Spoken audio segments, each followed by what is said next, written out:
Grazie ancora per questo contributo ad Alessandro e a Carmine. Io ritornerei su Maurizio in questo ping pong tra pratica e teoria.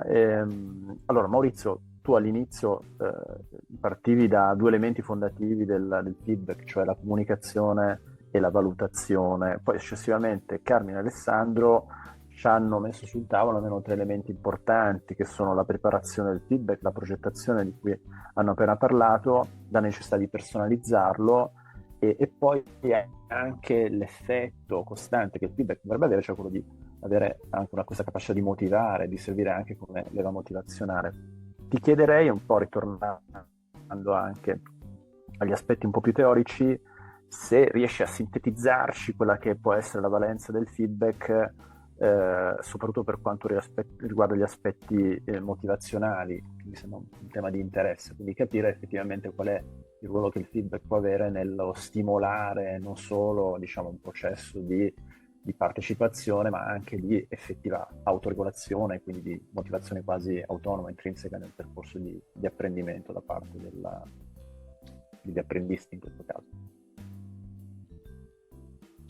Immaginiamo un apprendista, Carmine, io sono il tuo apprendista Maurizio e tu sei il mio, come dire, tutor tecnico, tutor aziendale. Ok? Parto dal fatto che io ne so meno di me, quindi c'è subito una simmetria. E parto dal fatto che io sono un 17enne, un 16enne, con tutte le mie insicurezze, con incertezza rispetto al mio futuro, eccetera, eccetera. E c'è, diciamo, questo mondo produttivo di adulti molto concentrati, molto esperti, che mi accoglie, no? Un po', insomma, Mowgli e il libro della giungla, la pantera, l'orso era il secondo personaggio, sì, poi c'è Balù, ti confermo Balù. Sì, esatto, mi confermi Balù. E diciamo, adesso stilizzando un po' il tutto, ma in pratica è questo, diciamo, stiamo passando alle nuove generazioni quello che noi abbiamo capito del nostro mestiere. E se Carmine, mentre mi osserva, si rivolge a me, io capisco, diciamo, che con quella sfumatura di cui parlava Carmine, cioè non è solo un intervento che solleva delle critiche o che restituisce delle critiche rispetto ad uno sbaglio. Carmine diceva una cosa molto interessante da un punto di vista formativo, pedagogico, che io traduco così: diamo ai ragazzi gradi di libertà nel fare degli errori, nel fare delle elaborazioni sbagliate, perché solo così capiscono qual è la lavorazione corretta. Quindi, insomma, il fatto che io ricevo lo sguardo di Carmine, l'osservazione di Carmine su di me è motivante, perché lui si sta interessando a me non solo come lavoratore, ma anche come persona. E quindi io questo lo sento. E questo è un effetto motivazionale. Io valgo a prescindere, adesso volendo andare sempre più in profondità, Però Carmine è anche uno che ne capisce di cose umane e di scambi interpersonali. Non fa passare troppo tempo, è molto contingente e tempestivo rispetto a quello che io sto facendo e quello che sto sbagliando. Quindi mi corregge. Ma poi soprattutto inserisce un elemento ancora più motivazionale. Attraverso la sua comunicazione, attraverso i suoi messaggi, mi fa capire dove sono, ma soprattutto mi fa capire le mie possibilità, dove posso andare. E questa è una cosa che sempre Francesco si muove tra una percezione globale che noi diamo ai nostri ragazzi, tu vali per me, e una percezione più specifica che diamo al suo lavoro, alla sua competenza, all'oggetto di cui si sta occupando in quel momento in azienda. Quindi io penso che quando noi ci giochiamo bene la comunicazione del feedback, ci giochiamo un 60% di partita motivazionale, va bene? Perché è quel 60% legato alla qualità del rapporto che ha con gli adulti. Poi il 40% è dato da prove, errori, risultati, riconoscimenti, la lavorazione è venuta bene, è apprezzata in azienda, è apprezzata fuori dall'azienda. Alessandro ci spiegava la volta precedente che Alessandro è un altro collega che abbiamo incontrato che spesso gli apprendisti Luigi, sì, gli apprendisti diciamo si misurano con committenze, quindi non solo con esercitazioni in ambito aziendale, ma con committenze veri e propri. Quindi direi questo. Quindi una parte legata alla qualità del rapporto e come curiamo questo rapporto nei 3 aspetti: il feedback è per me, il feedback che arriva al momento giusto, il feedback mi fa capire dove sono e dove posso andare. Cioè mi dice sei qui e quindi mi fa una fotografia, ma il tuo potenziale è più lontano da dove tu sei. Credo in te, scommetto, lavora. Perché il modo per riuscire poi a crescere è quello di lavorare. Ok? Tra l'altro, Francesco, io, come dire, introduco surrettiziamente un concetto che a noi sta molto a cuore, quello della mentalità dinamica e della mentalità statica, no? Il mondo diviso tra pippe e fenomeni, non si è né pippe né fenomeni. Si arriva ad una capacità professionale, noi diciamo ad un'expertise, ad un'intelligenza operativa dopo molte ore di lavoro. Ecco perché curare il feedback, come diceva Alessandro e come ci faceva notare Carmine, è un fattore chiave di sviluppo dell'apprendimento professionale nei percorsi duali. Quindi io direi questo. Poi c'è una cosa che Alessandro ci ha buttato lì, ma che secondo me va ripresa, e noi ne abbiamo già parlato nel podcast precedente. Lui ha utilizzato un'espressione molto forte: sapere ciò che dobbiamo andare a cercare, sapere ciò che dobbiamo cercare, sapere cosa andare a cercare. Tecnicamente, in ambito valutativo, questa cosa si chiama criteri di valutazione, e cioè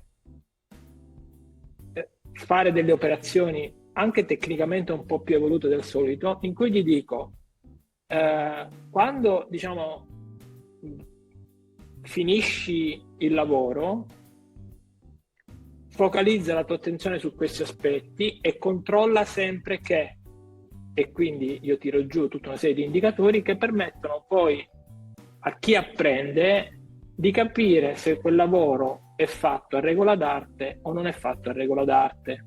Cioè, Carmine, se diciamo risponde a delle aspettative o non risponde a delle aspettative, ma non sono aspettative soggettive, pallini che io ho, sono come dire criteri di conformità legati alla lavorazione. Ok? Allora, questo diciamo, sapere ciò che andare a guardare si può tradurre con criteri di valutazione. Confrontati sempre con dei criteri di valutazione, dei punti di riferimento, dei benchmark, dei criteri di riferimento, perché questo ti permette di capire dove sei e di che cosa hai bisogno per arrivare lì. Secondo me, da un punto di vista motivazionale, questo potrebbe essere una leva interessante. Sì, che era il tema della preparazione di cui parlavano prima entrambi, sia Carmine che Alessandro. Allora, dopo tutte queste cose che ho sentito, non so se sei d'accordo Alessio, anche perché lo scopo di questo podcast, un po' surrettizio, per chi lo ascolta, è anche quello di far venire voglia a chi ascolta di iniziare ad interessarsi, ad applicare sempre di più queste pratiche, queste strategie che stiamo sentendo. Quindi il piccolo antropologo che c'è in me chiederebbe a entrambi, a Carmine e Alessandro, e questa è la domanda che volevo farvi già da qualche giorno pensando a questo podcast, magari soprattutto a Carmine, se ci può descrivere quando è stato l'ultimo momento in cui ha rilasciato o eseguito o realizzato un feedback, insomma se ce lo può descrivere in maniera sintetica chiaramente, giusto per far capire lo scenario, il contesto, la situazione, qual è stata la reazione del tuo studente o della tua studentessa, per farci capire effettivamente in un contesto seppur descritto ma autentico dove avviene questo tipo di strumento. Questo potrebbe essere un po' l'integrazione perfetta di quello che ci siamo detti a parole fino adesso, avendo un piccolo caso, un piccolo esempio da portarci in termini di esperienza. Allora, negli ultimi giorni, ahimè, non abbiamo rilasciato feedback, non ho rilasciato feedback se non all'interno di quello che è il processo di percorso professionale dei dipendenti già strutturati, tra virgolette, qui dentro, anche perché l'apprendistato è partito da una decina di giorni, l'apprendistato duale.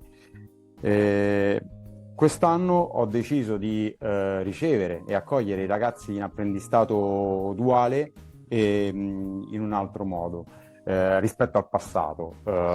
Mentre in passato l'accoglienza, come quest'anno, avveniva da parte del caporeparto, da parte del responsabile di produzione, che subito li inserivano all'interno dei vari reparti di produzione.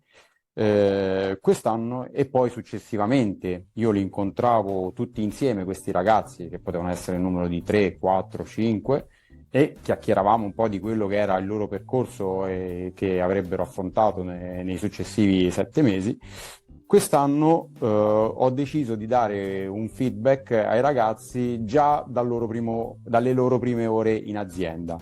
Qual è stato questo feedback? È stato un feedback rivolto al loro futuro, ovvero ho accolto questi ragazzi nel loro primo giorno di azienda, e parliamo di una decina di giorni fa, insieme a ragazzi che in passato hanno fatto il loro stesso percorso, e io ho raccontato quella che era stata l'esperienza di questi ragazzi che avevano fatto qui lo stage al secondo anno, l'avevano ripetuto al terzo, al quarto avevano fatto il loro stesso percorso di apprendistato professionale duale, e poi erano passati a un apprendistato professionalizzante per poi avere in mano un contratto a tempo indeterminato. E in alcuni ho visto brillare gli occhi.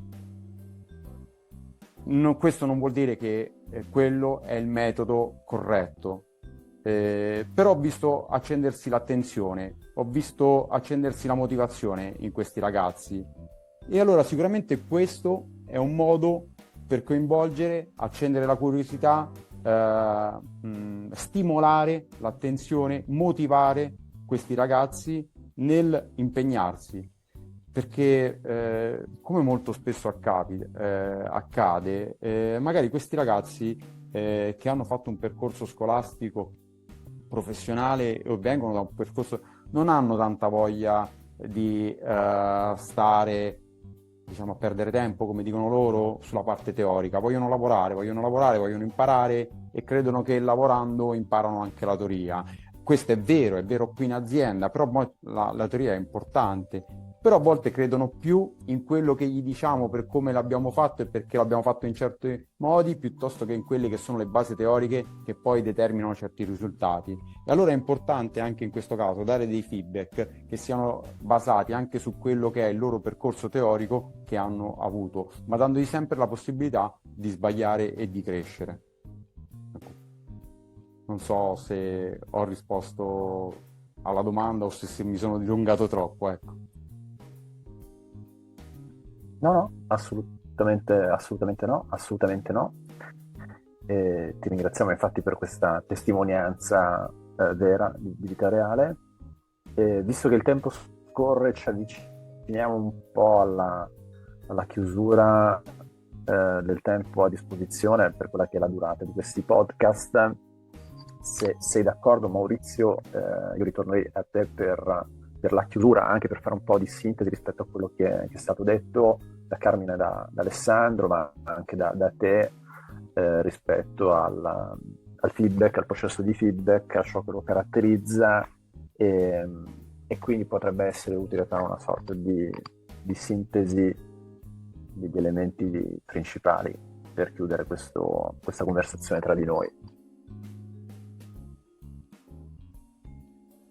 Ok, allora io mi sentirei di dire le seguenti cose. Per dare un buon feedback è necessario capire cosa voglio osservare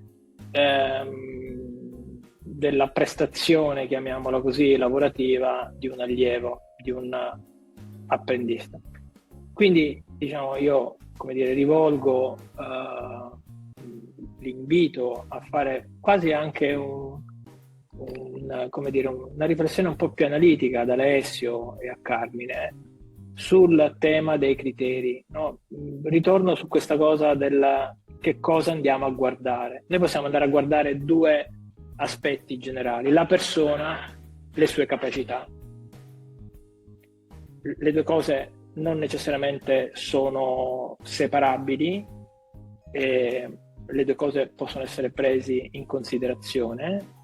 E possiamo utilizzare uno schema mentale nel fare questo. Ok, quando io, mi concentro sulla parte comunicativa e applico le 3 regole comunicative del feedback, ok? Ciò che mi dice il tutor è per me, quello che mi dice il tutor arriva al momento giusto, quello che mi ha detto il tutor mi ha fatto notare, ha osservato, commentato, mi dice dove sono, ma anche dove posso andare, allora diciamo sto curando più la parte personale, l'impatto motivazionale che è il feedback, l'impatto che ha sul concetto di me.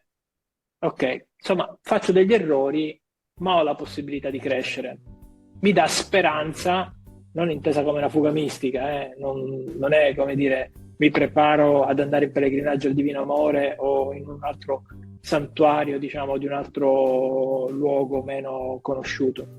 Però, come dire, la speranza mi dice che se io lavoro e osservo quello che mi dice una persona più esperta, posso davvero fare un percorso importante. Mi dà uno stimolo diciamo, ad impegnarmi e a lavorare.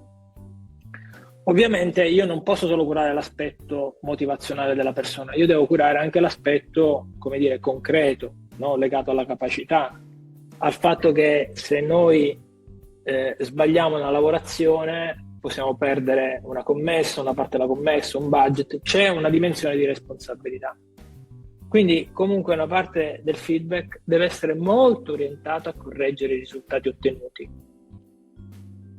e quindi deve entrare nel merito delle singole lavorazioni, delle procedure, del workflow e se vogliamo, come dire, rendere i ragazzi capaci di controllo, capaci di prendere in mano la loro vita professionale, abbiamo bisogno di condividere con loro dei criteri, delle aspettative, dei punti di riferimento, dei criteri di confronto rispetto al quale loro assumono consapevolezza della, come dire, conformità o non conformità di una lavorazione, di un lavoro, di un prodotto che hanno realizzato. È quello che io chiamo confrontarsi con la regola d'arte, no? E capire, e quindi anche autovalutarsi e capire, diciamo, se rispetto a quello che io ho realizzato l'ho realizzato bene, che cosa mi manca per realizzarlo bene, che cosa a che cosa non ho prestato attenzione. Ecco, questo diciamo si chiama lavoro diciamo, corrisponde a quello che diceva prima Alessandro, cioè sappiamo che cosa andiamo a guardare. Quindi io direi così, chi è capace di dare un buon feedback lo è perché ha capito la quintessenza del lavoro che sta facendo, cioè che cosa di un lavoro determina essere un lavoro apprezzabile, essere un lavoro fatto a regola d'arte, preciso, efficace, che funziona, che si tiene insieme, che ha, diciamo, una minima percentuale di errori e avanti di questo passo. La volta scorsa Carmine con Alessio e Francesco discutavamo di strumenti digitali da utilizzare a supporto dell'apprendimento nei percorsi duale, no? Io ho fatto, diciamo, diverse esperienze nell'istruzione e nella formazione professionale e mi trovavo con gli istruttori in una situazione un po', come dire, particolare, perché questi istruttori davano molti feedback, però i ragazzi non miglioravano. Dopo 15-16 esercitazioni, eccetera, eccetera. E mi sono chiesto, ma perché sto messaggio non passa? E a un certo punto li ho fermati e gli ho detto, sentite, io adesso vi intervisto e voi, col mio aiuto, scrivete nero su bianco che cosa i ragazzi al termine di una lavorazione, durante una lavorazione, devono sempre controllare e capire se questi indicatori che loro devono prendere in considerazione rientrano o meno all'interno di alcuni parametri che definiscono un lavoro fatto a regola d'arte. Ok, me lo dovete dire perché io, come dire, io vedo che voi insomma fate tanto lavoro di riscontro, però i ragazzi, come dire, così come sono, così continuano ad essere. E poi gli ho detto, guardate, non basta fare questo lavoro qui, bisogna che loro siano autonomi, prendano consapevolezza di quello che voi vi aspettate. E quindi tutti questi criteri li abbiamo digitalizzati, li abbiamo caricati su dei tablet e poi alla fine della lavorazione loro attraverso, diciamo, le schede che avevano caricati sui tablet facevano una valutazione del lavoro del compagno e un'autovalutazione del loro lavoro, segnandosi proprio un punteggio rispetto allo specifico indicatore. E sai cosa abbiamo scoperto, Carmine? Che questa cosa gli permetteva di interiorizzare sta struttura di competenza che abbiamo descritto attraverso i criteri, e quindi di capire, di prendere consapevolezza degli errori e di come li potevano migliorare. Beh, sicuramente ti interrompo, nel senso che mi intrometto in questo tuo ragionamento. Le nuove generazioni sono nuove generazioni digitali e quindi lo strumento digitale ci deve venire in aiuto, ci deve essere di supporto anche nell'erogazione, appunto, nel rilascio del feedback. Lo strumento digitale è qualcosa che effettivamente le nuove generazioni, generazione Z, generazione millennials, generazione Y, maneggiano e utilizzano con molta più facilità della mia generazione e delle generazioni dei nostri capi reparto. Dal punto di vista dei criteri, noi stiamo andando verso la digitalizzazione di quello che è le nostre procedure, i nostri disegni, le nostre specifiche tecniche di controllo del prodotto. E quindi stiamo cercando di inserire all'interno del nostro processo produttivo appunto dei tablet in cui l'operatore non solo andrà a registrare quella che è l'attività iniziale, il tempo di lavorazione, il prodotto, il lotto e quindi la marcatura del prodotto realizzato, ma anche andrà a verificare quello che è la regolarità del prodotto fatto. Perché? Perché le nostre postazioni di lavoro, siamo un'azienda particolare, sono delle piccole officine. Ogni postazione è completa. L'operatore deve attrezzare, perché così si dice, la macchina, quindi preparare tutto ciò che è necessario per la lavorazione, deve realizzarla, ma poi alla fine deve anche controllarla. Se fino ad oggi, o comunque quasi al 100% ancora oggi, lo facciamo attraverso lo strumento della carta, quindi procedure, disegni, ciclo di lavoro, controlli, che poi vengono registrati su schede di lavorazione, quello che stiamo facendo piano piano è l'introduzione di tablet, di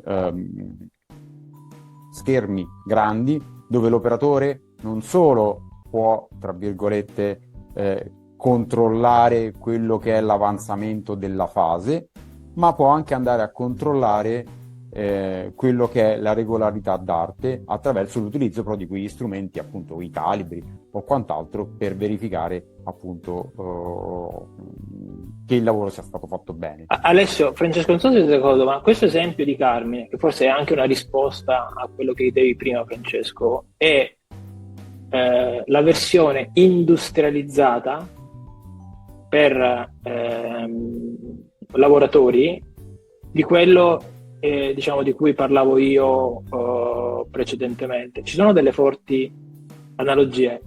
Credo che la ricerca che noi stiamo facendo potrebbe aprire qui un versante interessante, cioè come fare questo tipo di operazione a scopi formativi con gli apprendisti. E quindi secondo me, come dire, io mi sentirei di invitare Carmine al prossimo podcast quando parleremo di rapporto tra risultati e processo, perché l'ultima cosa che ci ha detto Carmine è molto in direzione di questo, diciamo, rapporto tra risultati e processo mediato da criteri, controlli a regola d'arte. E poi ti dico un'altra cosa che credo che piacerà molto a Francesco, conoscendo anche come dire, i temi del suo lavoro. Credo che questa, adesso io non so Carmine se tu l'hai osservata, no? Questa cosa di lavorare per officine, quindi per team autonomi, io mi immagino, no? Per luoghi autonomi all'interno di un'azienda, secondo me dà molto potere, dà molto controllo sul processo ai singoli operai, cioè non li aliena, ma li fa sentire dentro alla produzione, dentro alla realizzazione degli obiettivi. È quello che più o meno corrisponde all'intuizione che abbiamo avuto in quel progetto di cui ti parlavo, cioè rendiamo i ragazzi consapevoli di quello che stanno facendo, non possono solo dipendere da noi. devono assumere consapevolezze rispetto a cosa fanno, a che cosa hanno in mano, come fanno la lavorazione, i materiali, eccetera. Va bene, mi sembra di aver rubato anche troppo tempo alla discussione, Francesco, ma insomma qua... Vabbè, è tempo di chiudere, come avrai capito questo feedback. Esatto, sì. Maurizio, meta feedback, che è tempo di chiudere. È stato veramente molto interessante e forse, vista la complessità, è anche difficile fare una chiusura decente, che sia sintetica e completa allo stesso punto. Però, insomma, le cose che abbiamo capito, se volessimo ridare una comunicazione molto semplificata alle persone che ci ascoltano, e tutte le aziende in prevalenza, è che il feedback non è una cosa che si improvvisa, ma c'è un lato strategico, razionale, intenzionale del feedback che necessita di una preparazione. Questo non per ingegnerizzarlo necessariamente, perché come ci hai detto tu c'è anche una parte comunicativa, di prossimità, di ascolto rispetto alle esigenze delle persone, che funziona se avviene nella maniera naturale. Però non è che il feedback deve essere solo una pacca sulla spalla ogni tanto, quando capita, o un cazziatone se le cose vanno male, scusatemi l'espressione poco tecnica, ma deve essere frutto anche di una pianificazione sul medio e lungo termine, che mi porta anche e porta anche lo studente ad avere una sensazione di possibile sviluppo verso il futuro rispetto a quello che sente da me come esperto. E quindi sicuramente elementi che riguardano la persona, le attività svolte dalla persona, la pianificazione del futuro, questo è un altro elemento importante. Quindi il feedback non è solo per guardare al passato e al presente, ma anche per farmi immaginare quello che può essere il mio futuro possibile di qualità di attività.